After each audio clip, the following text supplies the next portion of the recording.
Greetings everyone, my name is KS Deepak and I welcome you all in today's news analysis. Today we are going to analyze 5 important topics which has been there in the Hindu's Delhi edition. So which are those 5 articles? Let's see.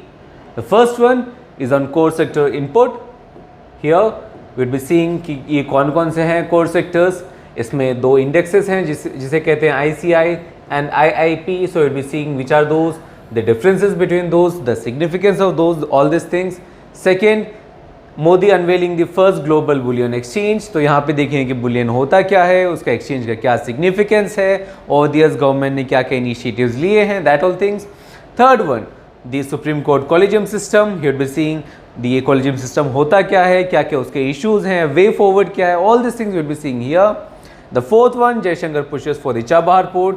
सो यहाँ पे हम लोग देखेंगे Chabahar port है कहाँ पे, दी संघाई cooperation organisation कहाँ पे है, क्या क्या मेंबर्स है उसमें, कैसे इवॉल्व हुआ है ऑर्गेनाइजेशन, क्या क्या एरियाज ऑफ कोऑपरेशन रहे हैं. So all this things we will be covering here. And the fifth one is on Tunisia. तो अगेन यहाँ पे ट्यूनेशिया कहाँ पे है, अरब स्प्रिंग जो है वो अरब स्प्रिंग क्या था, क्यों है, all this things we will be seeing in this today's news analysis. So let's start one by one. So with our first article which is on core sector output. So let's see, ये 8 जो sectors हैं जो कि Indian economy के जो base हैं, जो कि इंडियन इकोनॉमी के जो फूड्स जिसे कहते हैं, वो कौन से हैं. Let's see which are those 8 core industries. These are this 8 core industries. The coal, crude oil, natural gas, refinery products, fertilizers, steel, cement and electricity. अब ये जो इलेक्ट्रिसिटी है इसमें आपका हाइड्रो भी आ जाता है, हाइड्रो, यहाँ पे आपका थर्मल भी आ जाता है, यहाँ पे आपका न्यूक्लियर भी आ जाता है, and even the imports from Bhutan. ये सब चीज़ें यहाँ पे इलेक्ट्रिसिटी में आपकी आ जाती हैं. और ये क्वेश्चन जो एविडेंट है कि सिर्फ ये 8 ही क्यों, और सिर्फ ये 8 ही क्यों, ये 8 क्यों ही हम चूज़ कर रहे हैं, क्यों और नवा कोई नहीं चूज़ कर रहे हैं. The reason for this is that these 8 are intact to the economy. If we trace these 8 sectors, if we take these 8 industries, we could have a very clear view of the economy. And that is why we trace these 8 sectors and that is why we code them as core industries. इसीलिए हम इसे क्या कहते हैं, core industries. Now let's see the issue of ICI and IIP. तो ये क्या है ICI and IIP? So ICI जो है that is Index of Core Industries and IIP is Index of Industrial Production. अब ये जो दो इंडेक्सेस हैं इसके डिफरेंसेस हम लोग आगे देखेंगे, पर ये जो 8 जो कोर इंडस्ट्रीज़ है जो कि हम लोग ने लास्ट स्लाइड में डिस्कस किया, वो जो 8 कोर इंडस्ट्रीज़ है उनका जो वेटेज है, the weightage is not equal. ये जो वेटेज है that is very very important from prelims point of view. ये जो वेटेज है अगर आप यहाँ पे ध्यान से देखें तो यहाँ पे सबसे ज़्यादा वेटेज दिया गया है रिफाइनरी प्रोडक्ट्स को 28% के करीब, जबकि सबसे जो कम है that is fertilizers. And this decreasing trend of weightage is very very important from prelims point of view. काफ़ी बार prelims में इस यहाँ से questions आ सकते हैं यहाँ पे. Okay, now with that let's see the difference between ICI and IIP. क्या है difference? First, जो ICI है that is released by the Office of Economic Advisor. ये is released before IIP. Actually 12 दिन पहले release हो जाते हैं. Exactly 12 days पहले ही रिलीज हो जाता है IIP का. And it is an advanced indication of क्या, production performance of the industries. जो परफॉर्मेंस है इंडस्ट्रीज़ का, ये जो 8 कोर इंडस्ट्रीज़ हैं उसके जो एक एडवांस एस्टिमेट्स है वो हम लोग को पता चल जाता है दिस इंडेक्स के थ्रू. अब बात करते हैं IIP का. IIP क्या है? IIP एक इंडेक्स है, उसमें क्या है, बास्केट ऑफ इंडस्ट्रियल गुड्स है. वो जो बास्केट है ऑफ इंडस्ट्रियल गुड्स उसमें एक हिस्सा ये 8 जो कोर इंडस्ट्रीज़ है उनका भी है. ओके, और ये कौन रिलीज करता है? ये रिलीज करता है सेंट्रल स्टैटिस्टिकल ऑर्गेनाइजेशन, हर महीने रिलीज करता है. एंड जो 8 कोर इंडस्ट्रीज है, जो टोटल बास्केट में 8 कोर इंडस्ट्रीज का जो वेटेज है वो 40% के करीब है. दैट मीन्स इसके अलावा भी काफ़ी और सेक्टर्स हैं जो कि उसमें इंक्लूड किए जाते हैं IIP में. एंड देन इसका जो करंट बेस ईयर है, बेस ईयर क्या है 2011-12. अब ये बेस ईयर क्या है? ये वो ईयर होता है जिसके बेसिस पे हम लोग देखते हैं कि अभी का जो करंट ईयर प्राइसेस है वो कितना फ्लक्चुएट करता है। ओके, फॉर एग्जांपल अगर रेफरेंस में हम लोग बोलें कि आज ये कपड़े का जो दाम है वो 40 रुपये है, पिछले साल वो 20 रुपये था, तो हम लोग बोलेंगे कि जो 2020 में या 2021 में जो ये शर्ट का जो दाम था 20 rupees, it has increase 20 rupees to reach the current year price of 40, right. तो ये जो बेस प्राइस हुआ ये हुआ 2021। सिमिलरली यहाँ पे जो बेस ईयर है वो है 2011-2012, और इसका यूज़ कहाँ पे है? It is used for GDP, the calculation in GDP estimates जो कैलकुलेट करते हैं उसमें आईआईपी का यूज़ है। तो प्रीलिम्स पॉइंट ऑफ व्यू से IIP is very important, and at the same time जो हम लोग यहाँ पे वेटेज देखे हैं that is also very very important. Fine, with that let's move to our second article which is on the bullion exchange. अब exchange के बारे में काफ़ी बार न्यूज़पेपर में आ चुका है, और ये जो बुलियन एक्सचेंज है यहाँ पे काफ़ी न्यूज़पेपर्स ने ये कवर किया कि it is India's first global bullion exchange. पर बुलियन है क्या वो देखते हैं। तो what is Boolean? Boolean is the bar of gold. ये जो गोल्ड के जो बार्स होते हैं, नॉट स्पेसिफिकली गोल्ड ही नहीं, सिल्वर के भी जो बार्स होते हैं उसे क्या कहते हैं? उसे हम लोग कहते हैं Boolean. Now with this understanding ये जो बुलियन का जो समझ है इसके साथ आप देखते हैं कि बुलियन एक्सचेंज क्या है। अब बुलियन एक्सचेंज जाने से पहले थोड़ा सा पहले हम लोग ये जान ले कि जो टॉप 10 कंज्यूमर्स हैं ये वर्ल्ड में गोल्ड के लिए वो कौन कौन से हैं। Now this is not very surprising, जो टॉप 10 कंज्यूमर्स में टॉप में है चाइना, एंड सेकेंड जो कंज्यूमर है second largest that is India. अब ये जो नंबर्स हैं ये वैरी करेंगे क्योंकि ये जो डाटा है ये 2015 का है, but again India still is the second largest consumer, क्योंकि इंडिया में सब लोगों को सोना चाहिए, हाथ में सोना, गले में सोना, हर वक्त सोना, हर जगह सोना। ओके, तो ये जो क्रेज़ है ये क्रेज़ के कारण इंडिया क्या है? सेकेंड लार्जेस्ट कंज्यूमर है। Even China is the largest producer also, पर इंडिया प्रोडक्शन में नहीं है, India is the largest second largest consumer. अब ये डिमांड को देख के ही उसे फाइनेंशियली प्रूडेंट बनाने के लिए, उसको एक्सप्लॉइट करने के लिए ही ये एक्सचेंज जो है, एक्सचेंज का जो शिलान्यास है वो रखा गया। सो लेट्स सी कि जो एक्सचेंज है क्या। तो एक्सचेंज जो है उसको रेगुलेट कौन करेगा? एक्सचेंज को रेगुलेट करेगा IFSCA, which is what? Which is an financial service centres authority. अब ये कहाँ पे है IFSCA? It is in gift city. Okay, अब इसे मिसअंडरस्टैंड ना करें, ये कोई गिफ्ट नहीं है, this is Gujarat international financial tec city. Okay, यहाँ पे एक टेक्स सिटी है जो कि फाइनेंशियल इंस्टीट्यूट्स के लिए बनाया गया है, और उसमें है IFSCA का ऑफिस, और वही रेगुलेट करेगा IIBX को।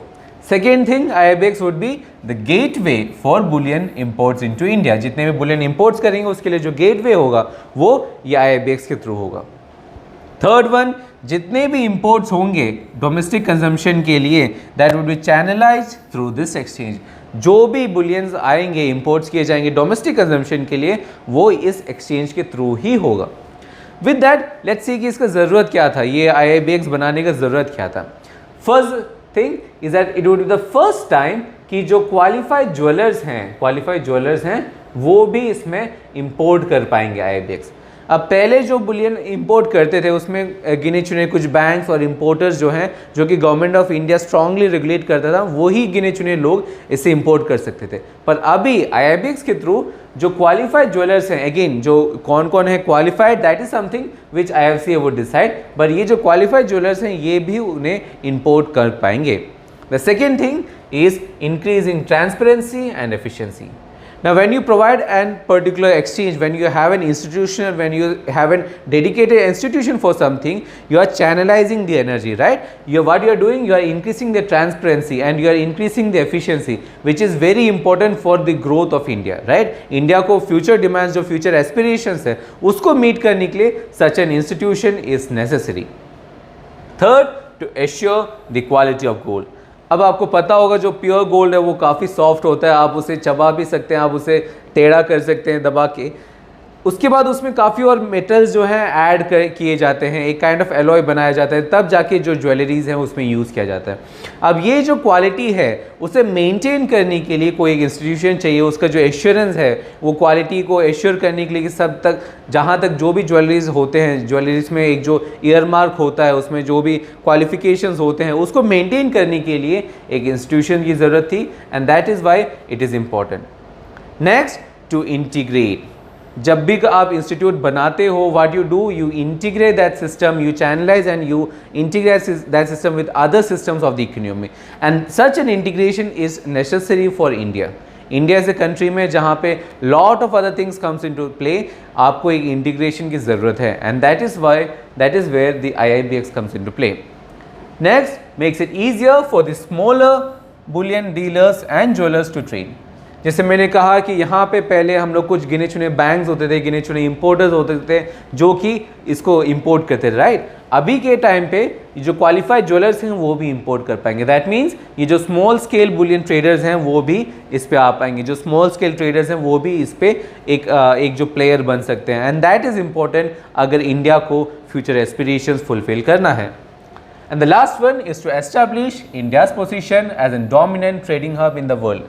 अब इंडिया में जो पागलपन है सोने के लिए, that is max, right, second largest consumer है. But at the same time वो जो कंजम्पशन का जो पागलपन है, कंजम्पशन का जो क्रेज़ है, उसके लिए एक डोमिनेंट ट्रेडिंग हब बनाने के लिए this IIBX was crucial, and that is Y पिछले साल का जो बजट है, बजट में ही फाइनेंस मिनिस्टर ने इसका जो लॉन्च है, इसका जो प्रपोजल है, ये डाल दिया था ये बजट में. Okay, and that is where the IIBX comes into play. That is how important the IIBX is in our centre of topics. With that, let's move to our third article, which is on collegium system. अब collegium का discussion जो है, collegium पे काफ़ी सारे articles लिखे हुए हैं, काफ़ी सारे टॉपिक्स, काफ़ी सारे डिस्कशंस हो चुके हैं कॉलेजियम पे ओवर द ईयर्स. हम लोग क्या करेंगे, फर्स्ट देखते हैं कि कॉलेजियम है क्या. तो what is collegium? Collegium simple words में कहें तो कुछ गिने चुने लोग आते हैं और वो लोग चूज़ करते हैं क्या, कौन कौन से जजेस आएंगे, कौन कौन से जजेस को अपॉइंट करना है, कौन कौन से जजेस को ट्रांसफ़र करना है. ये जो गिने चुने लोग होते हैं वो कौन है, वो जजेस ही होते हैं. ओके, तो गिने चुने जजेस आते हैं और वो डिसाइड करते हैं कि किन किन जजेस को अपॉइंट करना है और किन किन जजेस को ट्रांसफ़र करना है. That is collegium system. अब देखते हैं कि collegium system over the years कैसे बना. Okay, what is the process of evolution of this collegium system. तो इवोल्यूशन के लिए 3 मेजर केसेस रहे हैं इंडियन जुडिशियरी में. 3 मेजर केसेस, उसको कहते हैं फर्स्ट केस, सेकेंड जज केस एंड थर्ड जजेस केस. तो देखते हैं कि कैसे इवॉल्व हुआ. अब इसके बैकग्राउंड की बात करें, जो फर्स्ट केस है जो कि 1981 में हुआ, that is actually SP Gupta versus union of India. इसमें आया कॉलेजियम सिस्टम का जिक्र. एंड बाय द वे, जो कॉलेजियम है वो वर्ड जो है कॉन्स्टिट्यूशन ऑफ इंडिया में नहीं है. ओके, और यहाँ पे जो है, यहाँ पे एग्जीक्यूटिव को प्राइमेसी दिया गया ओवर जुडिशरी. अब ये क्या चीज़ है, इसको बताने के लिए let me trace my steps back. कोई भी स्टेट में, कोई भी स्टेट, अब ये जो स्टेट है यहाँ पे उत्तर प्रदेश या केरला का बात नहीं किया जा रहा है, स्टेट का यहाँ पे जिक्र पॉलिटी में जब भी स्टेट का बात किया जाता है that is country. Okay, India as an country is not a state. कोई भी स्टेट में 3 ब्रांचेस होते हैं. 3 ब्रांचेस कौन से होते हैं? वी आर हैविंग एग्जीक्यूटिव, जिसे मैं ई से दिखा रहा हूँ. We are having the legislative and the judiciary. ये जुडिशरी कौन सा है? The supreme court, high court. Okay, जो क्या करता है, लॉज को चेक करता है. Legislative, they make laws, Lok Sabha, Rajya Sabha, right. And the executive, जहाँ पे प्राइम मिनिस्टर, प्रेसिडेंट साहब, वो सब क्या करते हैं, हम जैसे सिविल सर्वेंट्स, हम लोग जो एस्पायर कर रहे हैं, जो सिविल सर्वेंट्स, ये सब क्या करते हैं, ये सब उन्हें इम्प्लीमेंट करते हैं. ओके, तो ये तीनों का जो बैलेंस है, इस बैलेंस पे क्या वर्क करता है, स्टेट काम करता है. ओके, यहाँ पे क्या हुआ, ये जो फर्स्ट केस में एग्जीक्यूटिव को प्राइमेसी दिया गया over judiciary. That is what is written here. Executive was given primacy, उनको प्रेफरेंस ज़्यादा दिया गया over judiciary in judicial appointments. That is something which developed in the first जजेस केस. फिर सेकेंड जजेस केस में ये बताया गया कि okay, opinion of the chief justice should be taken. पर ये जो ओपिनियन है चीफ जस्टिस का, वो उनका पर्सनल ओपिनियन नहीं है. यहाँ पे ओपिनियन का मतलब chief justice along with 2 other senior most जजेस ऑफ द सुप्रीम कोर्ट. ये तीन लोग मिलके ओपिनियन देंगे, जो कि फिर उस बेसिस पे गवर्नमेंट ऑफ इंडिया डिसाइड करेगा किस किस को इम्पोर्ट करना है, किस किस को ट्रांसफर करना है. ओके, तो यहाँ पे आपका जो कॉलेजियम है वो 3 मेंबर्स हुआ. देन थर्ड केस में ये जो 3 मेंबर्स का जो कॉलेजियम सिस्टम है वो बढ़कर 5 हुआ. यहाँ पे आपका जो चीफ जस्टिस है वो तो है, उसके साथ साथ 4 और सीनियर मोस्ट कलीग्स आ गए. ओके, तो अभी एज ऑफ नाउ क्या कितने मेंबर्स हैं? 5 मेंबर्स हैं. ये कॉलेजियम सिस्टम क्या करता है, ये डिसाइड करता है किन को अपॉइंट करना है, किन को ट्रांसफ़र करना है. और ये जो सजेशंस है, ये किसको देते हैं? गवर्नमेंट ऑफ इंडिया को देते हैं. And then government of India उस हिसाब से ये डिसीजंस लेता है. नाउ लेट्स सी कि ये जो सिस्टम है जो कि ओवर द ईयर्स डेवलप हुआ है, इसमें क्या इश्यूज़ हैं. लेट्स सी. तो दो मेजर इश्यूज हैं जब आप बंद कमरे में कोई डिसीजन लेते हो और जब आप बताते नहीं हो कि वो डिसीजन तक आप वो कैसे पहुंचे हैं. You don't tell the criterias for assessment, you don't tell the criterias for evaluation, you bring opaqueness in the system, okay, and there is a lot of lack of transparency in the system. आप बता नहीं रहे हो कि कैसे access कर रहे हो, बता नहीं रहे हो कि कैसे इवैल्यूएट कर रहे हो कैंडिडेचर को, so there is a lot of opaqueness. Second thing, जब जजेस ही जजेस को चूज़ करते हैं, जब जजेस ही क्या करते हैं, जजेस को चूज़ कर रहे हैं, जजेस को अपॉइंट कर रहे हैं, so there is issue of nepotism. हो सकता है कि आपका जो रिश्तेदार अगर आपके कॉलेजियम में हो तो आप ही नेक्स्ट जज बन जाए. Okay, so that kind of issue is there. ये एक काइंड ऑफ क्रिटिकल व्यू है कॉलेजियम सिस्टम का. That is one of the major criticism against collegium system. अब ये इश्यूज को कैसे रिजॉल्व करें, तो हम लोग का वे फॉरवर्ड क्या होगा, तो वे फॉरवर्ड क्या होगा, way forward would be an balance, would be an balance between judiciary and executive. हम लोग ये नहीं चाहते कि कोई एक बॉडी को ज़्यादा प्रेफरेंस मिले, हम लोग ये नहीं चाहते कि जुडिशरी ज़्यादा पावरफुल हो जाए या एग्जीक्यूटिव ज़्यादा पावरफुल हो जाए. It is an balance, it is based on क्या, checks and balances of all the three players, right, judiciary, executive and legislature. और यहाँ पे we need a balance between judiciary and executive. Over the years काफ़ी सारे initiatives आए. एक commission बनने का ये बात था जहाँ पे वो एग्जामिनेशंस कंडक्ट करते, पर वहाँ पे फिर जुडिशरी को ये फिक्र था कि एग्जीक्यूटिव का ज़्यादा रोल ना आ जाए. ओके, तो जुडिशरी को बैलेंस भी करना है, eight the same time judiciary के पास इंडिपेंडेंस भी होना चाहिए. ओके, एग्जीक्यूटिव में उसमें दखल नहीं आना चाहिए. And that type of balance is the only way forward. इस बैलेंस को ध्यान पे रख के हम लोग को जो जुडिशियल सिस्टम है उसको इम्प्रूव करना है. With that let's move to our next article which is on Chabahar port. अब चाबहार पोर्ट में जाने से पहले देखते हैं एससीओ, दी शंघाई कोऑपरेशन ऑर्गेनाइजेशन, जिसका जिक्र इस आर्टिकल में है. तो एससीओ क्या है, फर्स्ट एससीओ क्या है, ये है उसका लोगो. एससीओ है शंघाई कोऑपरेशन ऑर्गेनाइजेशन.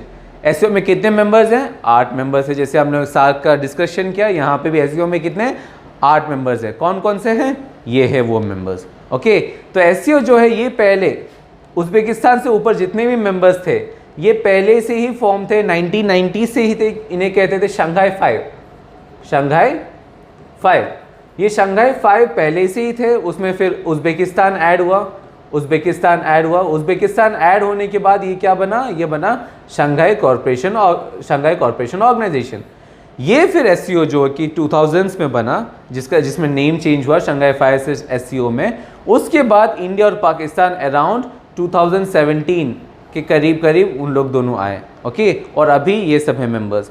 उसके साथ साथ जैसे हम लोग में साथ में हम लोग ने डिस्कस किया जो ऑब्जर्वर स्टेट्स है, यहाँ पे कौन कौन है observer states, Afghanistan, Belarus, Iran and Mongolia. Okay, अब यहाँ पे बात चल रहा है क्या, ईरान का भी एससीओ में आने का. Okay, so that is something which we need to know from UPSC's perspective. अब let's see the structure. अब structure is not very important from UPSC's perspective, तो छोटे मोटे जो चीज़ें हैं वो देख लेते हैं.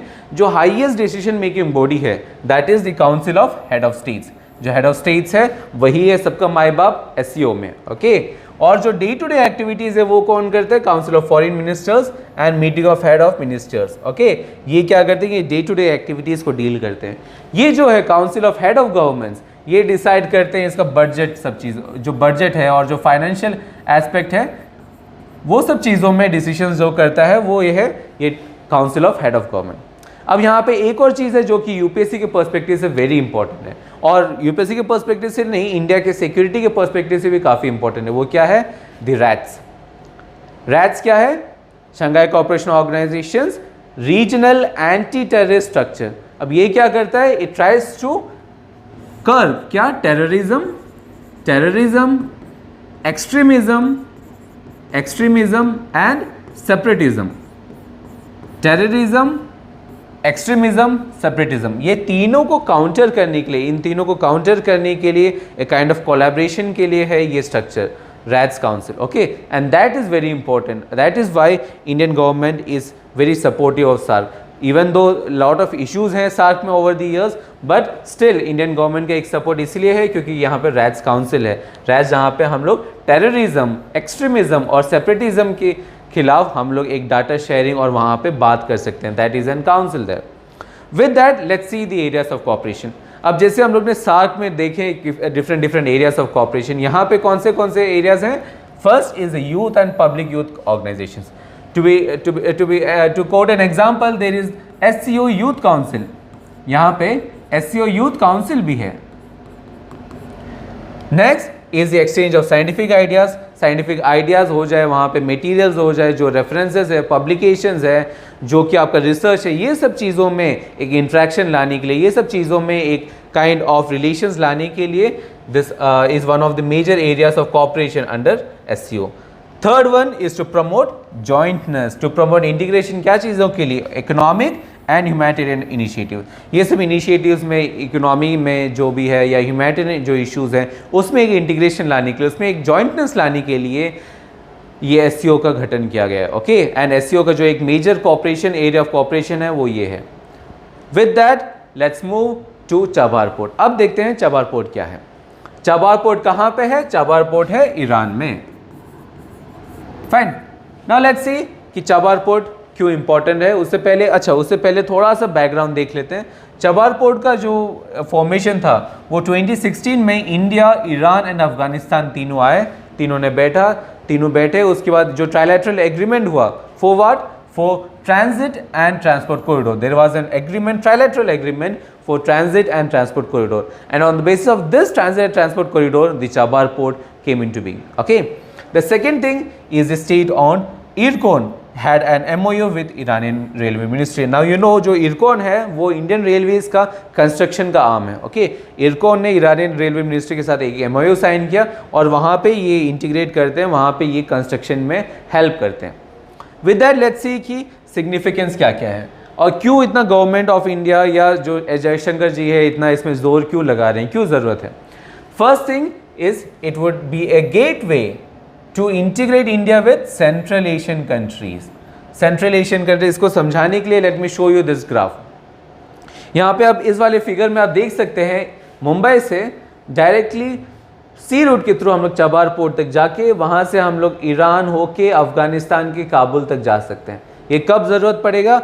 अगर बाई चांस पाकिस्तान जो है हम लोग का ट्रेड रूट्स को ब्लॉक कर देता है, तब हम लोग ये वाला रूट चूज़ कर सकते हैं. At the same time Pakistan को काउंटर करने के अलावा same time we could choose this route to reach out to Central Asian countries, जो तुर्कमेनिस्तान, तजाकिस्तान, उज़्बेकिस्तान, किर्गिस्तान, ये सब जो कंट्रीज है इनके साथ इंटीग्रेशन लाने के लिए हम लोग ये वाला जो रूट है ये यूज़ कर सकते हैं.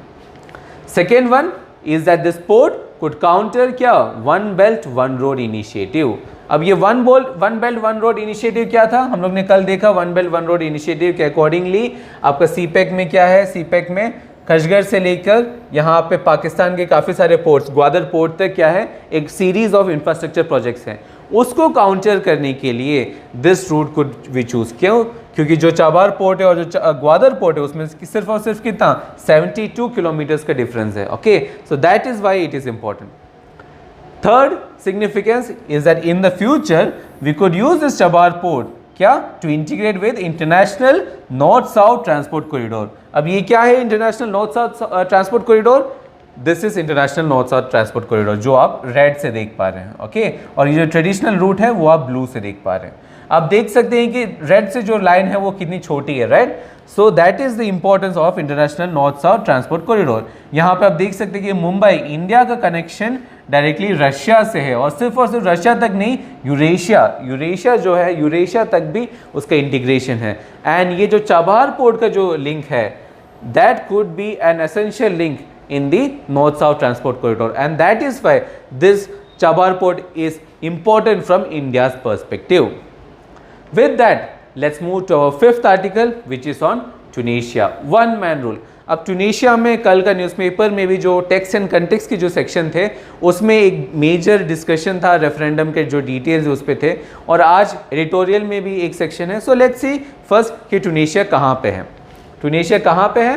ट्यूनीशिया है अफ्रीका के नॉर्थ पे, ये है ट्यूनीशिया, और ये किसके बाउंड्री पे है? मेडिटेरियन सी के साथ फेस करता है. So that is important from prelims point of view. Next thing जो कि इसमें इस आर्टिकल में जिस चीज़ का जिक्र है दैट इज अरब स्प्रिंग. तो अरब स्प्रिंग क्या था? Arab spring was a chain of protest. Chain of protest कब हुआ? 2010 से लेकर 2012 तक। ये जो 2 साल चला जो रिसेंट प्रोटेस्ट था वो क्या था, different areas of Arab countries में, जितने भी अरब में जितने भी ज़्यादातर जो कंट्रीज है उसमें एक recent chain of protest start हुआ। ओके, वहाँ पे किस वजह से डेमोक्रेसी जो था काफ़ी फ्रेजाइल था, तो काफ़ी ज़्यादा डेमोक्रेसी चाहने के लिए, काफ़ी ज़्यादा डेमोक्रेसी और काफ़ी इकोनॉमी में काफ़ी सारे इश्यूज थे, तो ज़्यादा डेमोक्रेसी के लिए ज़्यादा इनिशिएटिव्स के लिए लोगों ने क्या किया, लोगों ने अपने हाथों में वेपन्स उठाया, and that is something known as Arab Spring. अब with that we have come to the end of today's news analysis, but छोड़ने से पहले the homework is that आप हमें कमेंट सेक्शन में बताएं कि ये जो अरब स्प्रिंग है ये कौन से कंट्री से स्टार्ट हुआ, दैट इज इंपॉर्टेंट, और वहाँ पे आपको पता चलेगा the series of events. Okay, एक और चीज़ अगर मुझे ये बताना है कि जो ट्यूनीशिया जो था, this was one of the few countries जहाँ पे ये सक्सेसफुल ट्रांजिशन हुआ। पहले it was not democratic institute, then वो जो एक सक्सेसफुल ट्रांजिशन है टू द डेमोक्रेटिक इंस्टीट्यूट वो हम लोग देखे थे ट्यूनीशिया में। ओके, तो आप हमें कमेंट सेक्शन में बताएं कि जो अरब स्प्रिंग है ये कौन से कंट्री से स्टार्ट हुआ। And with that we are come to the end of today's news analysis. I hope this evaluation was beneficial for you. See you tomorrow. Thank you.